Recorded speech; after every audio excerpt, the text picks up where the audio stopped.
মাননীয় মুখ্যমন্ত্রী মমতা বন্দ্যোপাধ্যায়ের উদ্যোগে মুর্শিদাবাদ জেলা তথ্য ও সংস্কৃতির আয়োজনে কবিগুরু রবীন্দ্রনাথ ঠাকুরের জন্মজয়ন্তী উপলক্ষে কবি প্রণাম অনুষ্ঠিত হল বহরমপুর রবীন্দ্র সদনে।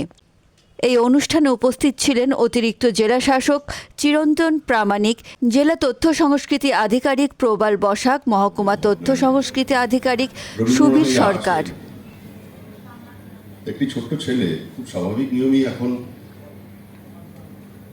ইংরেজি পড়ার একটা চল শুরু হয়েছে। তো ঘোষক যখন বললেন যে রবীন্দ্রনাথ ওই আকাশের মতন, তো ছেলেটি উপর দিকে এরকম তাকিয়ে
আর এরপর প্রস্তুত থাকবে গীতি কানুন মঞ্চের বাম দিকে এবং আকাঙ্ক্ষা মঞ্চের ডান দিকে।